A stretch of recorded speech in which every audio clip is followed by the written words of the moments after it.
సాధారణంగా మనం శివారాధన కార్తీకంలో విశేషంగా చేసుకుంటాం.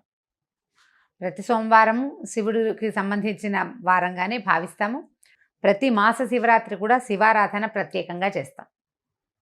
అంటే దేవాలయాల్లో జరుగుతాయి, ఇళ్లలో అలవాటు ఉన్న వాళ్ళు చేస్తారు. మాస శివరాత్రి తప్పకుండా చేస్తాం. మహాశివరాత్రి మహాపర్వదినం మనకి.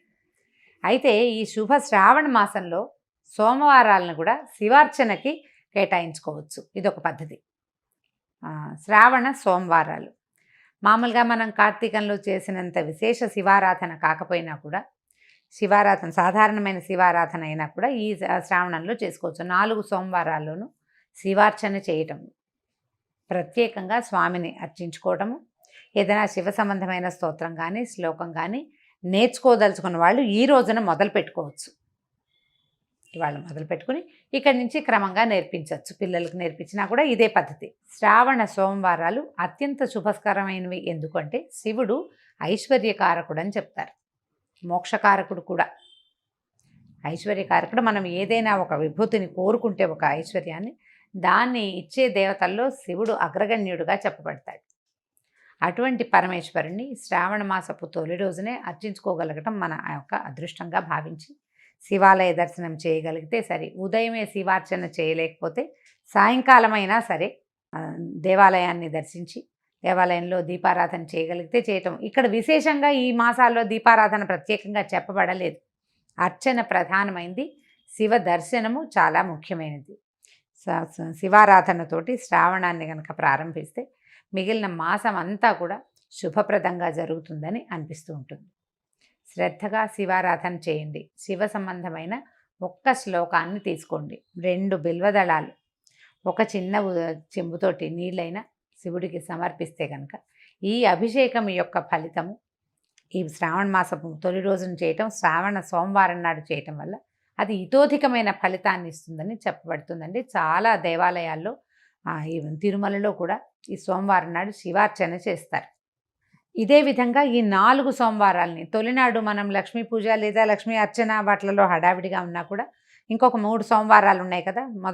మొదటి రోజు తర్వాత వారం వరుసగా వచ్చేటువంటి 4 సోమవారాల్లోనూ విధిగా శివాలయ దర్శనం చేయటం కూడా లక్ష్మీదేవిని అర్చించిన లాంటి ఫలితాన్నే ఇస్తుంది.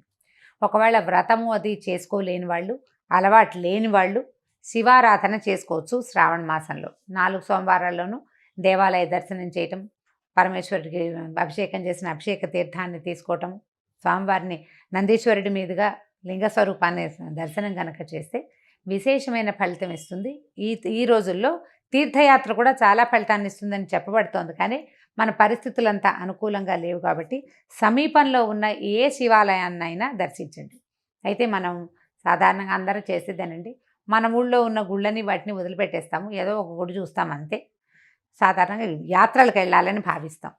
అలా కాకుండా మన ఊరిలో మనం అసలు చూడని శివాలయాలు ఏవైనా ఉన్నాయేమో కనుక్కొని అక్కడికి వెళ్ళి దర్శనం చేయండి. అది అమోఘమైన ఫలితాన్ని ఇస్తుంది. మనం ఉన్న ఊళ్ళో ఉన్నటువంటి దేవాలయాల్ని దర్శనం చేయకుండా మనం కాశీ రామేశ్వరం వెళ్ళినా కూడా ఫలితం లభించదు. ఇక్కడది చూడాలి తప్పకుండా. పరిసరాల్లో ఉన్నది శివాలయ దర్శనం చేయాలి. శ్రావణంలో తప్పకుండా ఒక శివాలయ దర్శనాన్నైనా ప్రయత్నం చేసి చూడండి. ఇది దీనివల్ల ఐశ్వర్యప్రదుడుగా ఉండేటువంటి పరమేశ్వరుని కటాక్షం తప్పక లభిస్తుంది. ఇప్పుడు మనకి ఆరోగ్యలక్ష్మి లేదు, చాలా అవస్థగా ఉంది. ప్రజల్లో చాలామందికి ధనలక్ష్మి ఇది కూడా లేక బాధపడుతున్న వాళ్ళు ఉన్నారు. అలాంటి వాళ్ళందరూ కూడా ఇలాంటి శివ దర్శనం చేస్తే తప్పకుండా ఫలితం లభిస్తుంది. సాధారణంగా మనం శివారాధన కార్తీకంలో విశేషంగా చేసుకుంటాం. ప్రతి సోమవారము శివుడికి సంబంధించిన వారంగానే భావిస్తాము. ప్రతి మాస శివరాత్రి కూడా శివారాధన ప్రత్యేకంగా చేస్తాం. అంటే దేవాలయాల్లో జరుగుతాయి, ఇళ్లలో అలవాటు ఉన్న వాళ్ళు చేస్తారు. మాస శివరాత్రి తప్పకుండా చేస్తాం. మహాశివరాత్రి మహాపర్వదినం మనకి. అయితే ఈ శుభ శ్రావణ మాసంలో సోమవారాలను కూడా శివార్చనకి కేటాయించుకోవచ్చు. ఇదొక పద్ధతి.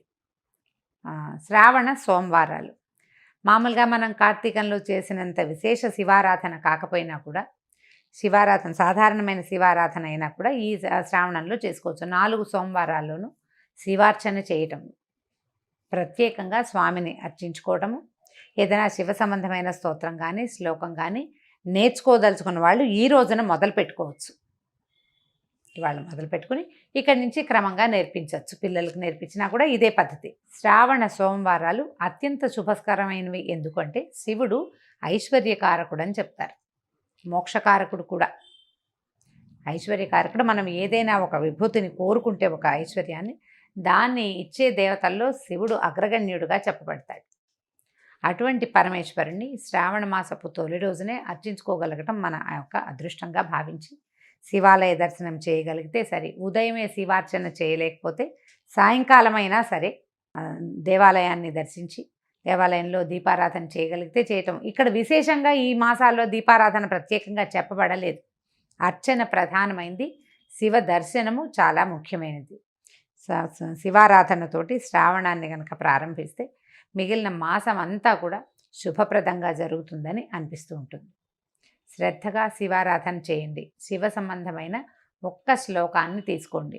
2 బిల్వదళాలు ఒక చిన్న చెంబుతోటి నీళ్ళైనా శివుడికి సమర్పిస్తే కనుక ఈ అభిషేకం యొక్క ఫలితము ఈ శ్రావణ మాసపు తొలి రోజున చేయటం, శ్రావణ సోమవారం నాడు చేయటం వల్ల అది ఇతోధికమైన ఫలితాన్ని ఇస్తుందని చెప్పబడుతుందండి. చాలా దేవాలయాల్లో ఈ తిరుమలలో కూడా ఈ సోమవారం నాడు శివార్చన చేస్తారు. ఇదే విధంగా ఈ 4 సోమవారాలని తొలినాడు మనం లక్ష్మీ పూజ లేదా లక్ష్మీ అర్చన వాటిలలో హడావిడిగా ఉన్నా కూడా ఇంకొక 3 సోమవారాలు ఉన్నాయి కదా. మొదటి రోజు తర్వాత వారం వరుసగా వచ్చేటువంటి 4 సోమవారాల్లోనూ విధిగా శివాలయ దర్శనం చేయటం కూడా లక్ష్మీదేవిని అర్చించిన లాంటి ఫలితాన్నే ఇస్తుంది. ఒకవేళ వ్రతము అది చేసుకోలేని వాళ్ళు, అలవాటు లేని వాళ్ళు శివారాధన చేసుకోవచ్చు. శ్రావణ మాసంలో 4 సోమవారాల్లోనూ దేవాలయ దర్శనం చేయటం, పరమేశ్వరుడికి అభిషేకం చేసిన అభిషేక తీర్థాన్ని తీసుకోవటం, స్వామివారిని నందీశ్వరుడి మీదుగా లింగ స్వరూపాన్ని దర్శనం కనుక చేస్తే విశేషమైన ఫలితం ఇస్తుంది. ఈ రోజుల్లో తీర్థయాత్ర కూడా చాలా ఫలితాన్ని ఇస్తుందని చెప్పబడుతోంది. కానీ మన పరిస్థితులంతా అనుకూలంగా లేవు కాబట్టి సమీపంలో ఉన్న ఏ శివాలయాన్నైనా దర్శించండి. అయితే మనం సాధారణంగా అందరూ చేసేదేనండి, మన ఊళ్ళో ఉన్న గుళ్ళని వాటిని వదిలిపెట్టేస్తాము, ఏదో ఒక గుడి చూస్తాం అంతే. సాధారణంగా యాత్రలకు వెళ్ళాలని భావిస్తాం. అలా కాకుండా మన ఊరిలో మనం అసలు చూడని శివాలయాలు ఏవైనా ఉన్నాయేమో కనుక్కొని అక్కడికి వెళ్ళి దర్శనం చేయండి. అది అమోఘమైన ఫలితాన్ని ఇస్తుంది. మనం ఉన్న ఊళ్ళో ఉన్నటువంటి దేవాలయాల్ని దర్శనం చేయకుండా మనం కాశీ రామేశ్వరం వెళ్ళినా కూడా ఫలితం లభించదు. ఇక్కడది చూడాలి తప్పకుండా. పరిసరాల్లో ఉన్నది శివాలయ దర్శనం చేయాలి. శ్రావణంలో తప్పకుండా ఒక శివాలయ దర్శనాన్నైనా ప్రయత్నం చేసి చూడండి. ఇది దీనివల్ల ఐశ్వర్యప్రదుడుగా ఉండేటువంటి పరమేశ్వరుని కటాక్షం తప్పక లభిస్తుంది. ఇప్పుడు మనకి ఆరోగ్య లక్ష్మి లేదు, చాలా అవస్థగా ఉంది. ప్రజల్లో చాలామందికి ధనలక్ష్మి ఇది కూడా లేక బాధపడుతున్న వాళ్ళు ఉన్నారు.